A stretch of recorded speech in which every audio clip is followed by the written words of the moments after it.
Olá, gente, tudo bem com vocês? Hoje eu vou falar sobre a Natura, né? Tem sido o assunto com certeza mais falado desses últimos dias, dessas últimas semanas, até mesmo deste ano, né? Foi a campanha de marketing melhor que eu já vi, assim, nos últimos anos. Talvez tenha sido a melhor. Por quê?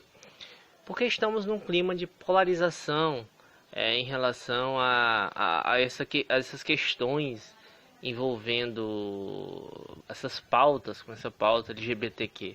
É sem dúvida uma das pautas que mais gera cliques, que mais gera curiosidade das pessoas. Então já faz anos que a gente vê uma série de discussões em termos disso, né? A gente vê a direita mais conservadora que tem ganhado um espaço, uma força muito grande, principalmente pela ascensão dos evangélicos, crescendo o número de evangélicos e a radicalização destes, né? Então discursos falando que tudo, não sei o que, ideologia de gênero, ditadura gaysista e por aí vai, né? Então a gente já vem ouvindo isso há muitos anos. E por outro lado, né, essas pautas vêm ganhando cada vez mais destaque, cada vez mais força e tudo mais.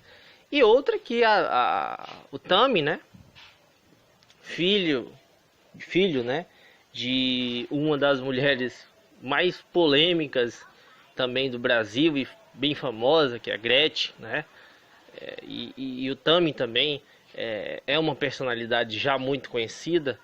Então, assim, tinha tudo para dar certo. Não há nenhuma surpresa nisso. Eles já fizeram sabendo que iria gerar toda essa polêmica, sabendo que iria gerar cliques, que iria gerar lucro, né? É óbvio que os conservadores fazem aquela coisa toda de mas vamos boicotar, não sei o que. Mas veja, é uma coisa polarizada. Com a mesma força que tem de boicote dessa turma, tem toda uma turma gigante que vai apoiar, que vai dar toda a força. E mesmo o próprio ataque desses conservadores, que já era esperado, faz com que a coisa cresça. Quanto mais algo é polêmico, mais aquilo ganha destaque e mais aquilo se converte, mais aquilo se fortalece, independente de qual seja essa posição. Então não importa em qual dos polos está aquilo. O que importa é se for discutido. Então quanto mais gerar polêmica e mais aquilo for falado, mais aquilo vai ganhar força. Foi o que aconteceu com o Bolsonaro. O Bolsonaro se projetou em meio a muitas polêmicas. Muita gente odiava o Bolsonaro, achava ele estúpido, arrogante, babaca. Mas uma grande parte apoiava o que ele falava. Enquanto isso, os outros candidatos, né, ninguém falava, ninguém conhecia, ou eram conhecidos em algum nicho específico. Então, as pessoas, elas precisam conhecer, ver. Então, quanto mais destaque algo ou alguém ganha, mais aquilo se projeta. Então é por isso que essas pessoas, elas se jogam em polêmicas. Muitas pessoas jogam em polêmicas porque sabem que vão ganhar com isso. Polêmicas dá views, polêmicas se convertem em dinheiro, polêmicas se convertem em poder.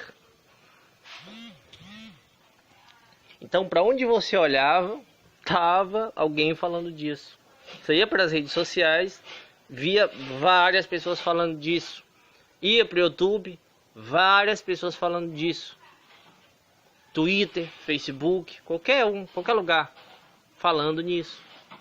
Então isso projetou ainda mais a Natura, projetou ainda mais a galera LGBT, a própria Tami, o próprio Tami, né, perdão. E também Malafaia, os conservadores, os evangélicos, né? Então, por um lado, a gente vai ter por parte daqueles que, né, que gostam disso, vão continuar gostando, vão bater palma, vão achar bacana. E por outro lado, os conservadores vão se tornar cada vez mais radicais, né? Então, quem saiu ganhando mesmo com isso, fazendo uma análise crítica mesmo, foi o Tami, evidentemente, né? E a Natura. E também aqueles que se projetam por meio desses discursos.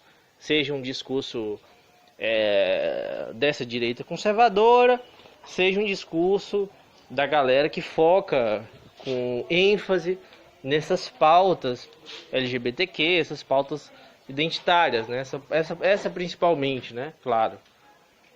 Então, isso gera visualizações, gera likes, gera dinheiro, isso movimenta o poder. Então, o que a gente vê é, na verdade, uma polarização no discurso, indo de encontro novamente a esse discurso moral, essas pautas morais, né? E não a pautas sociais, econômicas, outras coisas. A gente vê novamente a gente indo de encontro a isso.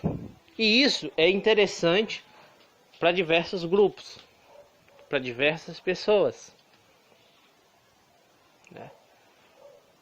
Então, enquanto diversas coisas estão acontecendo, diversas coisas que a gente poderia estar discutindo, abordando com seriedade, elas vão sendo esquecidas em meio à discussão excessiva disso, excessiva dessas pautas específicas, né? E não as pautas em si, não é nenhuma discussão de uma pauta em si, mas de um acontecimento em si, de uma polêmica em si, né? Que é porque o Tami é um transexual, né? Um homem trans, ou seja, não nasceu, né, biologicamente no sexo feminino, por isso não pode ser uma figura paterna, né? Não pode ser visto como um pai. Essa é a visão dos conservadores, né? É uma visão que a gente pode dizer, evidentemente, que é atrasada, mas não nos surpreende. Afinal, estamos falando de um país onde uma grande parte da população é ignorante e aderiu a um fundamentalismo religioso evangélico, assim, extremista, não é? E isso vem crescendo, infelizmente. E o poder desses evangélicos, o poder dessas instituições religiosas vem crescendo. Os pastores deles são milionários, bilionários às vezes. E eles não acham ruim esse tipo de polêmica. Esse tipo de coisa faz com que eles se radicalizem mais, que eles fiquem mais contra esse tipo de essas pessoas, e isso se capitaliza em termos de dinheiro diretamente, de investimento para essas igrejas, né, de dinheiro que essas pessoas empregam para essas igrejas, que são negócios, modelo de negócio, na verdade, e em capital político, né, mais votos para eles. Então é isso, gente. Espero que vocês tenham gostado. Obrigado a todos e até mais.